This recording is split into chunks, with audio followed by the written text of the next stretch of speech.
Mesdames et messieurs, amis téléspectateurs, amis de chaîne critique, je vous salue et je sais que vous êtes nombreux chez vous pour suivre cette émission. Depuis 2005, notre pays, la République du Congo, s'était engagé à participer de manière active au processus de l'ITIE. Donc c'est cette structure qui a commencé, qui voudrait stipuler que nous puissions être transparents dans la gestion de nos ressources naturelles, donc dans les opérations extractives. Nous avons tous entendu ces dernières années cette phrase désormais célèbre: publiez ce que vous payez et publiez ce que vous recevez. Les compagnies minières, les compagnies qui travaillent dans le domaine du bois et dans les hydrocarbures devaient chaque année, en tout cas, montrer à la face du monde ce que ces compagnies donnaient à l'État. Et l'État, par ses régies financières, devait aussi publier. Ainsi, il y avait une consolidation des chiffres, le pays augmentait en transparence. Ce travail a été fait pendant de longues années et nous pouvons dire que ça a réussi parce que nous sommes aujourd'hui un pays à très haute transparence dans les opérations extractives. Mais entre-temps, pendant que ce travail se faisait, d'autres réalités sont venues s'ajouter, notamment la répartition du pays en plusieurs autres provinces. Donc n'oubliez pas qu'il y a eu, maintenant on a 26 provinces, et chaque province a une structure de récolte, sinon de captage des recettes. Mais plus que ça, nous sommes aussi dans la décentralisation, où il y a des ETD. Avec une loi qui a été mise en place, les entités de récolte centralisées reçoivent des fonds qui viennent de la redevance minière. Ça demande un ajustement, ça demande une réflexion. Comment pouvoir travailler pour pouvoir augmenter le niveau de transparence. Donc, depuis 2023, une norme qu'on appelle la norme 23 a été mise en place. Elle demande qu'on puisse s'ajuster et redynamiser l'activité de l'ITIE. La semaine prochaine, excusez-moi cette longue introduction, mais elle est importante. La semaine prochaine, un grand atelier national va être organisé et il va réunir 250 délégués venant d'à peu près 14 provinces.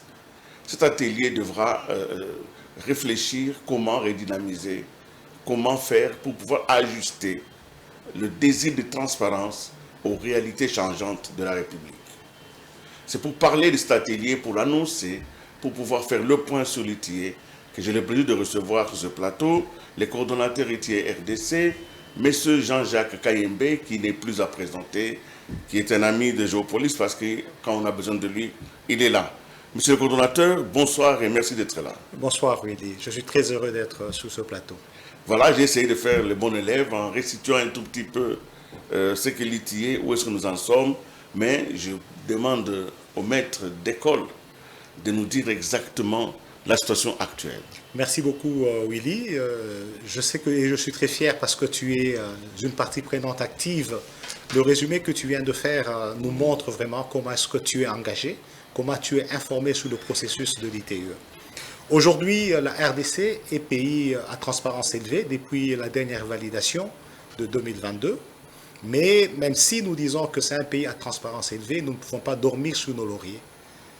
Une norme, c'est un standard, c'est le minimum. Nous devons aller au-delà. C'est pour ça que, comme tu l'as dit dans l'introduction, depuis 2005 à ce jour, il y a beaucoup de parties prenantes qui entrent dans le processus. Et la machine commence à se sentir lourde. Oui. Mais il faut graisser les engrenages, il faut remotiver et redynamiser le processus. C'est pour ça que nous nous sommes dit à un certain moment, au comité exécutif, que nous devons nous arrêter, faire une évaluation et regarder comment est-ce que nous irons de l'avant. Vous savez, depuis Dakar, on a la norme 2023. Elle est venue avec des exigences qui dépassent la norme 2019 ou les anciennes règles sur lesquelles nous étions publiés ce que vous payez et publier ce que vous recevez. Dans la nouvelle norme, il y a une dimension très importante, c'est la divulgation systématique des informations. Il y a un axe de la lutte contre la corruption. Il y a un acte qui prend en charge les questions liées à la transition énergétique. Est-ce que notre pays a une politique liée à la transition énergétique? Il y a un autre axe, ce sont les questions d'impact social, environnemental et la prise en compte de la question du genre. Et le cinquième axe, qui n'est pas le moindre, c'est le recouvrement des recettes domestiques. Alors, comment est-ce qu'avec les parties prenantes aujourd'hui, avec lesquelles nous avions commencé par publier ce que vous payez et publier ce que vous recevez, comment on va intégrer la dimension de la nouvelle norme dans la mise en œuvre de l'ITE dans notre pays? C'est pour ça que nous organisons cet atelier la semaine prochaine.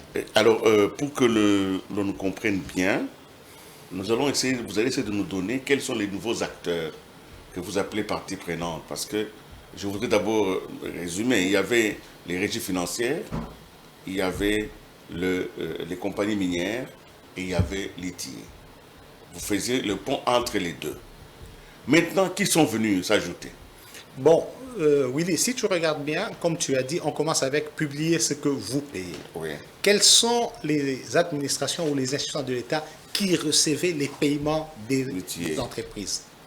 Dans les premiers moments, nous avons commencé avec l'administration centrale, principalement les 3 régies financières et d'autres institutions qui recevaient le gros de paie.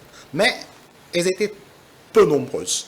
De l'autre côté, nous avions un périmètre de toutes les entreprises que l'on calculait.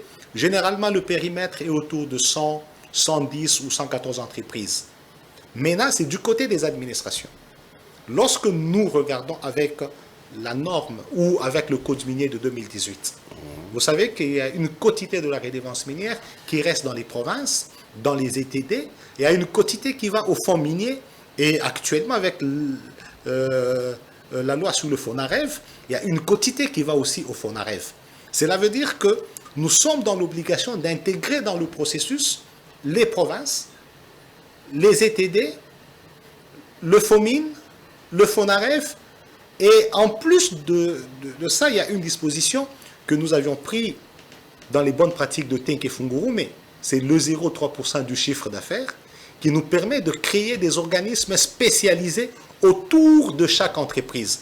Lorsque nous faisons la sommation de toutes ces parties prenantes nouvellement qui viennent à l'ITE, on se retrouve avec un périmètre de près de 110, entre 110 et 120 nouvelles parties prenantes qui doivent déclarer à l'ITE. Alors, ça demande à ce que le travail soit élargi, que nous puissions travailler de manière très rapprochée avec toutes ces parties prenantes. En plus de cela, nous avons tiré le curseur vers le secteur forestier, où on intègre et les industriels et les exploitants artisanaux. Et aussi, sur le plan de l'exploitation minière, nous sommes allés sur l'exploitation minière artisanale et à petite échelle. Vous voyez qu'on a maintenant un nombre très impressionnant des parties déclarantes, des parties qui participent au processus, mais c'est pour ça que le comité exécutif a décidé à ce moment que nous nous arrêtions, que nous puissions faire un atelier national où on invite toutes ces personnes à Kinshasa pour qu'on réfléchisse ensemble pour prendre le virage que nous donne la norme 2023. Voilà, déjà à ce stade, déjà quand vous étiez dans la norme 19, nous voyons que les rapports étaient difficiles à produire. On voyait quand même les difficultés, vous naviguez parfois à contre-courant pour pouvoir sortir un rapport et parfois les divulguer. Aujourd'hui, avec un périmètre aussi élargi et avec des acteurs nouveaux, comment vous allez faire pour rester professionnel par rapport au rapport? Oui, l'une des dimensions, c'est la dimension des ressources financières. Et comment est-ce que, aussi avec les ressources humaines, on peut quadriller tout le périmètre de rapportage ITE? Heureusement, le gouvernement a pu faire un effort que nous soyons accompagnés par des partenaires au développement. Nous avions un plan de travail que nous avions mis en place. Nous avons tracé toutes les activités pour voir comment intégrer toutes ces parties prenantes dans la déclaration ITE. C'est pour ça que nous faisons le rapport traditionnel, où on est publié ce que vous payez, publié ce que vous payez, plus le contexte. Et puis, nous faisons plusieurs études thématiques de manière approfondie sur des questions spécifiques. Et nous avons un accompagnement fort des partenaires qui nous accompagnent dans la mise en œuvre de cette stratégie pour que nous puissions intégrer tout le monde dans le processus afin que nous puissions avoir la vraie photo de notre secteur extractif. Je vous sens réservé, mais on peut quand même reconnaître, parce que nous avons aussi accès à des sources d'informations, que le gouvernement n'est pas très très pressé de vous soutenir. Je sais que ça vous gêne de le dire, mais c'est de la transparence qu'il s'agit, c'est de la vérité qu'il s'agit. Alors, quelles sont les difficultés que le gouvernement évoque pour ne pas être à la hauteur de ses ambitions? Je ne peux pas dire qu'il y a des difficultés, mais ce que je peux dire, c'est qu'il y a des retards dans le financement, mais je sais que le gouvernement est engagé pour essayer de les couvrir, mais je peux bien rassurer qu'avec les financements des partenaires que nous avons, nous serons en ordre de divulguer le rapport. Mais il y a d'autres difficultés. Le rapport du secteur forestier, c'est le gouvernement qui doit compléter le financement. Nous sommes en train de travailler avec la partie gouvernementale pour essayer de combler tout ce retard. Nous espérons que d'ici la fin de cette année, on n'aura plus de retard. Mais nous profitons de ce plateau pour redemander encore une fois que c'est la RDC qui s'est engagée dans le processus, donc il appartient au gouvernement de prendre le lead dans le financement du processus. De financer. Alors, c'est vrai, nous allons revenir un tout petit peu au périmètre, parce que qui sont touchés par cette déclaration. Il y a quelques mois, je vous recevais sur ce plateau, mais je crois que c'était à Indaba, au mois de février. On se posait ensemble la question sur l'élargissement de ces périmètres, parce qu'on voyait qu'il y avait des entreprises minières qui travaillaient dans ce pays, mais qui ne déclaraient pas à l'ITI. Qu'est-ce qui a été fait? Parce qu'il y a-t-il encore des entreprises hors déclaration à ces jours? Ou sinon vous avez tout couvert, ou il y en a encore que vous estimez que leur chiffre d'affaires est si bas qu'ils ne peuvent pas déclarer? Comment vous avez agi par rapport aux entreprises, au nombre d'entreprises? Oui, mais comme tu le sais bien que moi, il y a beaucoup de détenteurs de titres miniers.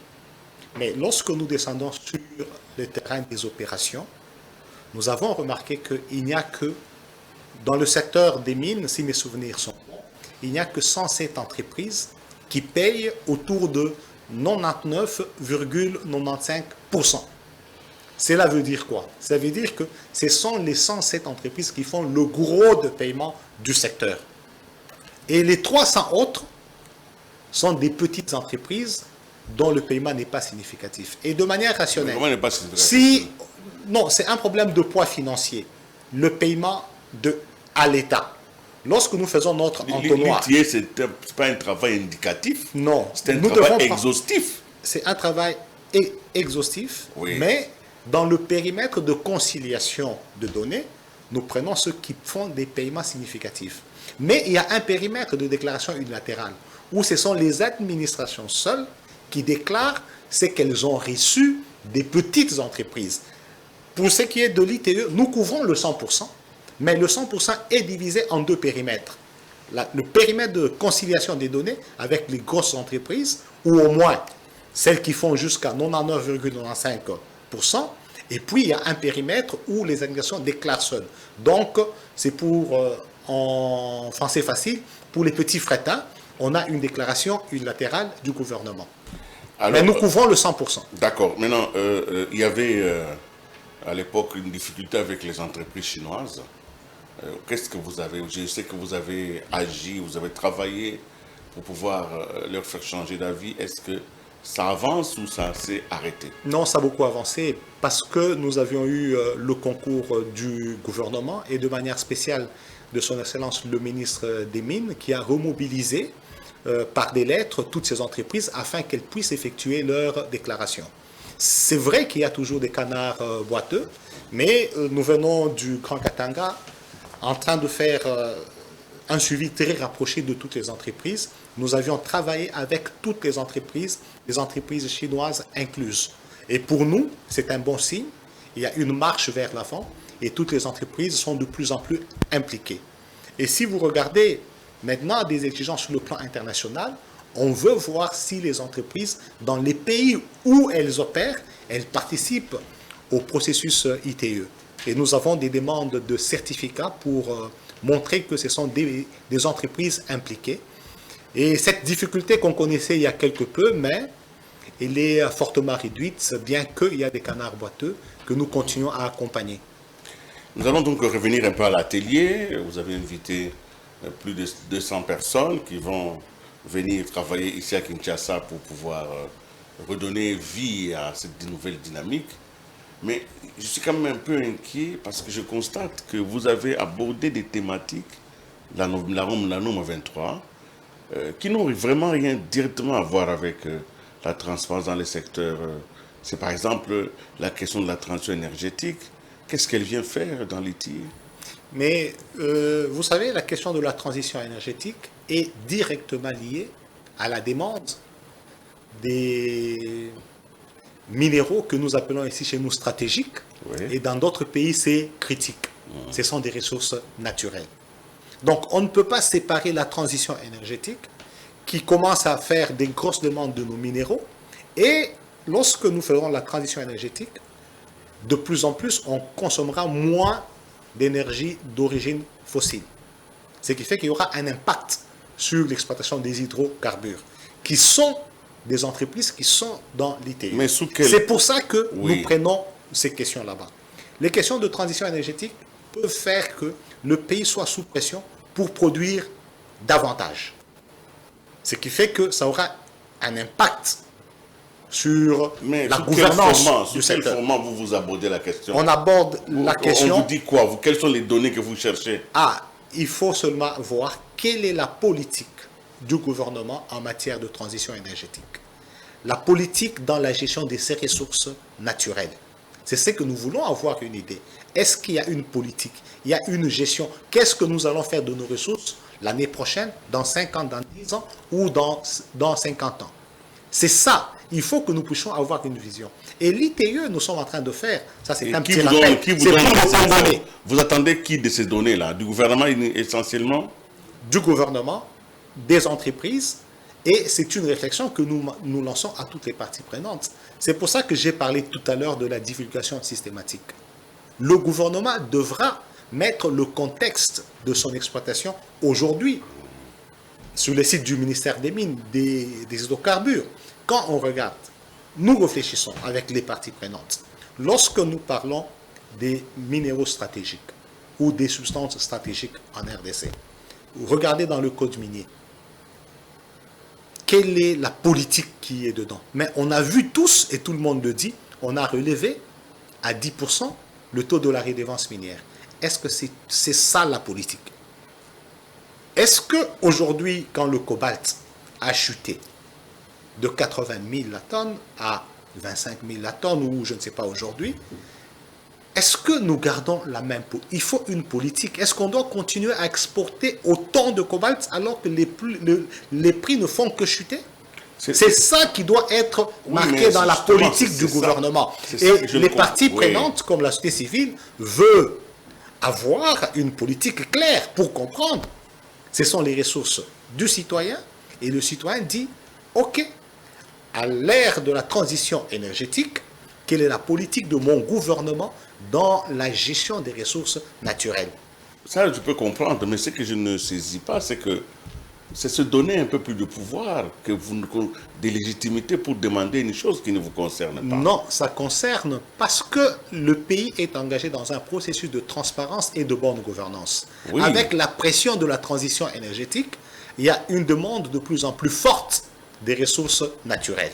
Donc, c'est une question qui concerne le citoyen. Le processus ITE, c'est un processus du citoyen. Le citoyen a besoin de cette information. Il ne faut pas croire que c'est une petite équipe du secrétariat technique ou du comité national qui demande les informations. C'est le citoyen qui a besoin du 100% de l'information pendant que la demande est croissante dans le monde entier. Alors, allons à l'autre branche de la divulgation immédiate des informations.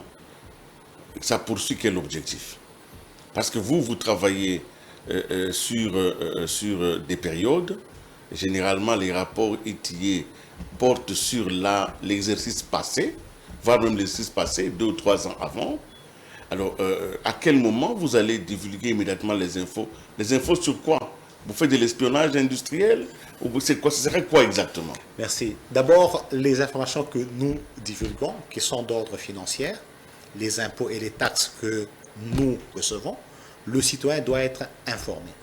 Si pourquoi la divulgation immédiate? Pourquoi ne pas la attendre les divulgation rapports? systématique, elle permet aux citoyens de comprendre quelles sont les recettes aujourd'hui pour pouvoir influencer la gouvernance. Nous ne devons pas seulement regarder ce qu'on a eu il y a 2 ans, il y a 3 ans. Nous devons avoir des tableaux de bord qui nous montrent où est-ce que nous sommes aujourd'hui. C'est pour ça que cette divulgation ne concerne pas seulement le citoyen lambda, mais ça concerne même les administrations. Vous savez, aujourd'hui, la Direction générale des impôts a besoin des statistiques de production en temps réel pour suivre réellement les impôts qui sont payés. Elle a besoin, même la DGRAD, elle a besoin de cette information pour suivre. Mais ce n'est pas à l'ITIE de mettre ça à disposition. La divulgation systématique aujourd'hui, nous voulons que les bonnes pratiques de l'ITE s'intègrent dans les administrations. Au lieu que l'inspecteur de la DGI puisse écrire au ministère de Mines pour avoir cette information, nous, aujourd'hui, on travaille avec le ministère des Mines pour que l'information soit disponible pour l'inspecteur des impôts ou de la DGRAD, afin que lorsqu'il assoit l'impôt, qu'il le fasse en âme et conscience et avec toute l'information. Donc, on ne travaille pas seulement pour le citoyen lambda, on travaille pour améliorer les recettes domestiques de l'État. C'est l'un des axes de l'ITE. C'est ça le travail du ministère des Finances, c'est ça le travail du ministre des Mines, c'est ça le travail d'autres structures de l'État. Mais qu'est-ce que l'ITE veut faire? Mais nous travaillons avec ces structures. Non, nous travaillons. Nous, on ne fait pas ce travail-là. Le travail des impôts est fait totalement par la DGI. C'est que nous, on demande à la DGI que l'information soit disponible pour toutes les parties déclarantes de l'administration et du citoyen pour qu'il voit comment ces impôts marchent. Parce que nous devons avoir en tête que toutes ces administrations font sous le mandat du citoyen. Donc, il y a la question de la redevabilité. C'est pour ça que le citoyen doit être informé de comment sont gérées ces ressources naturelles. Et la gestion, elle passe par les ressources financières issues de ces ressources naturelles. Donc, c'est tout à fait normal que l'ITE, qui est l'engagement du pays, il faut vous mettre en tête que l'ITE n'est pas une structure à côté. Non, c'est le pays entier, de commun accord avec les entreprises et le citoyen, représenté par la société civile, qui se sont engagés pour que la transparence soit démise afin d'améliorer la gouvernance des ressources naturelles. Comment va s'articuler cette autre responsabilité qui est la vôtre, notamment d'examiner l'impact environnemental, social et, je crois, les gens, comment vous intégrez? Non, la question n'est pas, nous, on n'examine pas. Nous, si vous lisez bien le code minier aujourd'hui, on dit, chaque entreprise, on doit avoir la divulgation ou la publication des synthèses des études d'impact environnemental, de programmes de gestion environnementale et sociale, et tout ça. Ça doit être divulgué sur le site du ministère des Mines. C'est tout ce que nous, on demande. On demande que la loi dit que ces informations doivent être disponibles sur le site pour permettre aux citoyens d'être au courant de toutes ces questions-là. Donc, nous, à l'ITE, comme c'est la bonne gouvernance, nous disons que les dispositions de la loi soient juste appliquées. C'est la loi de notre pays qui le demande. Mais si ce n'est pas encore fait, le citoyen demande, je vais être au courant de connaître l'impact de l'exploitation minière dans mon village. Vous ne pouvez pas lui dire que ce n'est pas une affaire du citoyen. Non, parce que la loi le prévoit. C'est pour ça que nous, à l'ITE, nous disons que c'est une dimension qui doit être prise en compte. Le citoyen doit connaître quel est l'impact de l'exploitation dans son village, dans son environnement direct et dans le pays. Donc, ce sont les dispositions de la loi que nous voulons que ça soit mis en pratique. Et évidemment, le périmètre s'était élargi. Nous avons parlé du périmètre des mines, des miniers, mais il y a aussi d'autres structures, notamment comme Fomine, comme Fonarev, comme les provinces et les ETD. Alors, on va essayer rapidement d'évacuer cette question. Au niveau des ETD, par exemple, des millions sont versés là-bas. Quand vous allez sur le terrain, est-ce que vous avez l'impression, ici je parle du citoyen que vous êtes, parce que vous parlez des citoyens, est-ce que vous avez l'impression que les ETD ont été vraiment préparés à recevoir des millions de dollars dans un contexte où les structures humaines, voire même les structures de gestion, n'ont pas été préparées? Où est-ce que ça a réussi selon vous? Il y a une chose que nous devons bien retenir.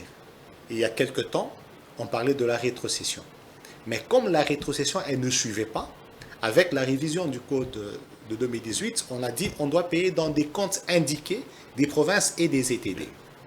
Mais ce que nous avions oublié, c'est qu'il fallait accompagner les ETD et les provinces en renforcement de capacité en finances publiques, pour que les gens comprennent que l'argent qui tombe dans les trésors des ETD et des provinces, c'est l'argent public, ça doit être géré suivant la LOFIP.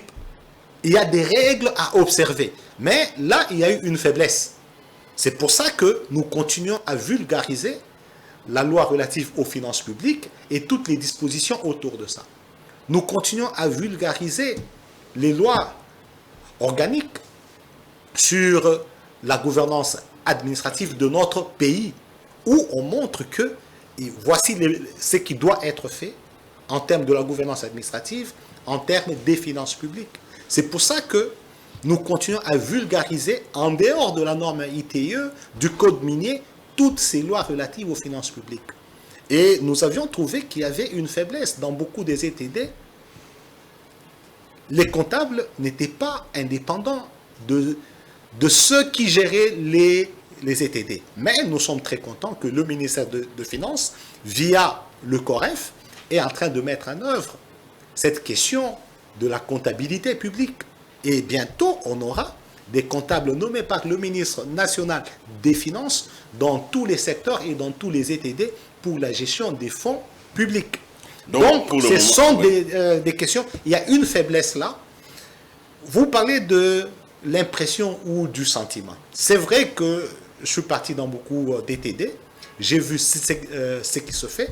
Mais je ne peux pas me prononcer sur mon impression. Mais ce que j'ai fait, le comité exécutif est en train de faire un rapport spécifique sur cette question-là.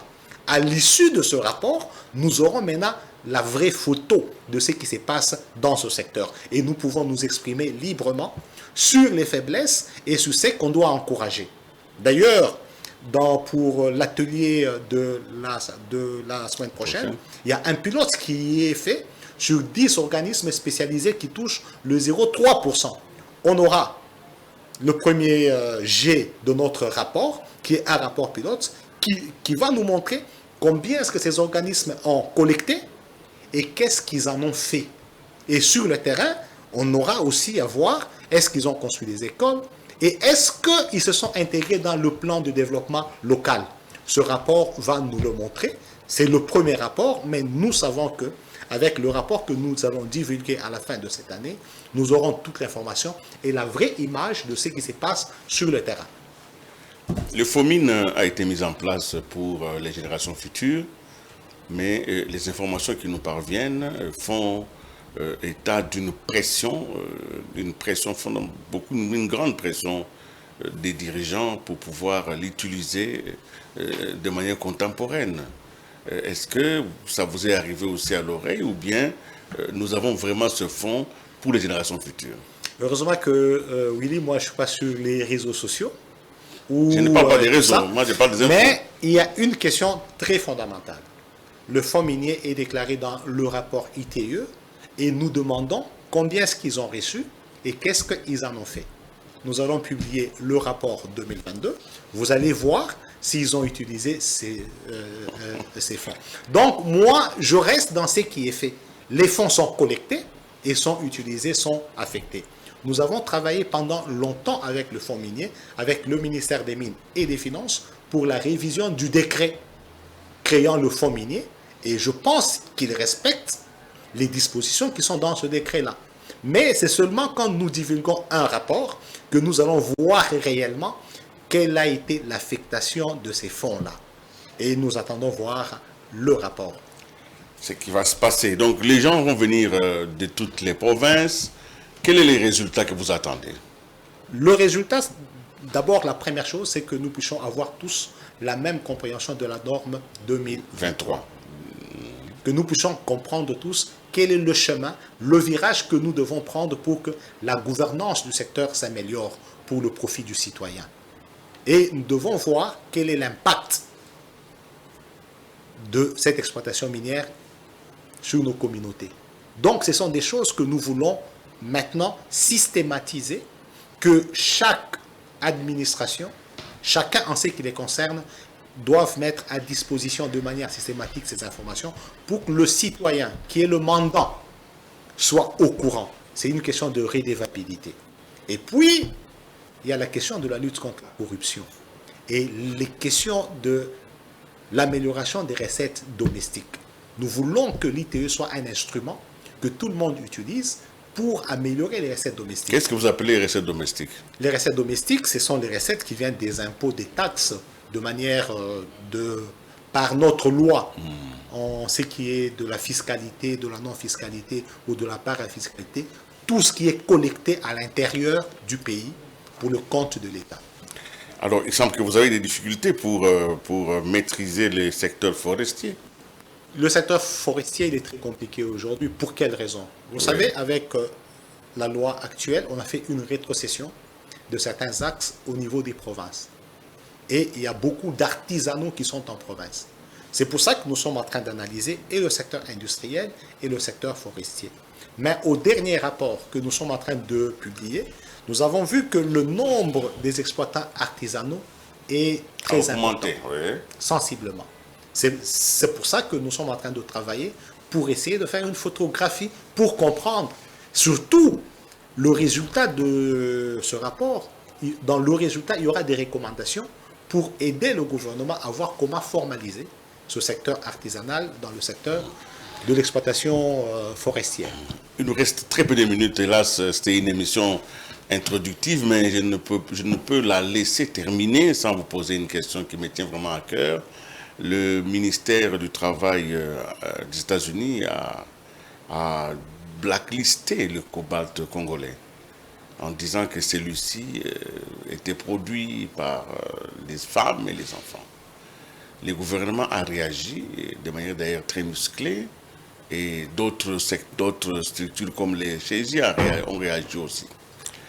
Alors, le commentaire, je voudrais vraiment voir le commentaire du cordon de Litier par rapport à cela.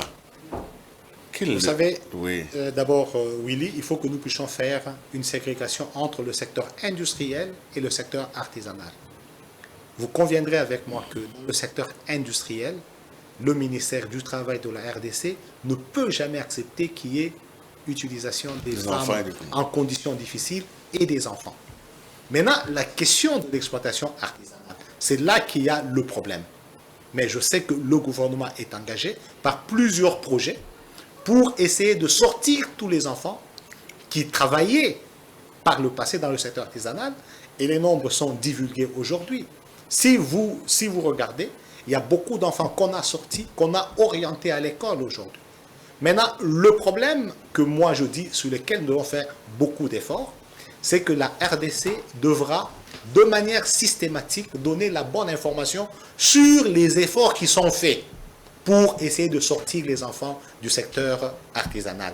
C'est juste ça, mais je sais que les efforts sont déjà faits, mais il faut maintenant qu'on les divulgue, qu'on puisse expliquer, que l'information circule. Parce que si l'information ne circule pas, nous serons dans la spéculation. C'est pour ça que moi, je dis à l'ITE, avec les services qui sont impliqués, nous allons continuer à faire les efforts que le gouvernement fait et nous allons continuer à divulguer la bonne information pour que les pays étrangers ou les gouvernements étrangers ne puissent pas continuer à nous prendre de mauvais pieds. Alors, nous allons terminer ça par une autre question. Est-ce que, avec la première exportation du germanium par Estelle, qui est une filiale 100% Gécamine, est-ce que Estelle entre en tant qu'entité dans le périmètre ou bien la déclaration de Estelle restera simplement exclusive par la Gécamine? Non. Estelle, c'est une personne totalement différente de la Gécamine parce que Estelle a un numéro à impôt et Estelle est dans le périmètre de rapportage ITE. De tout temps, Estelle a toujours déclaré à l'ITE, c'est une partie prenante très engagée, donc on n'a pas de souci. Nous savons que cette exportation passera dans le rapport ITE. Donc, pour la semaine prochaine, nous invitons toutes les parties prenantes qui ont reçu des invitations. Nous serons au Pullman du 4 au 8 pour faire cet atelier national pour permettre de redynamiser le processus ITE dans notre pays. Merci Jean-Jacques Kayembe, coordonnateur ITIE RDC, d'avoir été avec nous sur ce plateau pour pouvoir annoncer cet atelier qui se tient à l'hôtel Pullman la semaine prochaine. 250 personnes sont invitées. Venez à cet atelier pour pouvoir donner de votre génie, parce que la gestion de nos ressources naturelles, aujourd'hui, le combat contre la corruption, aujourd'hui, l'impact environnemental, aujourd'hui, la transition énergétique sont des sujets importants qui demandent à ce que le pays puisse s'ajuster et se donner les moyens de son progrès. En tout cas, merci beaucoup d'avoir été avec nous. Merci beaucoup, Willy. C'est donc la fin de Chemin Critique. J'ai été heureux de vous présenter cette émission. Je vous retrouve la semaine prochaine pour un autre numéro. En tout cas, portez-vous bien. Chaque jour est une vie.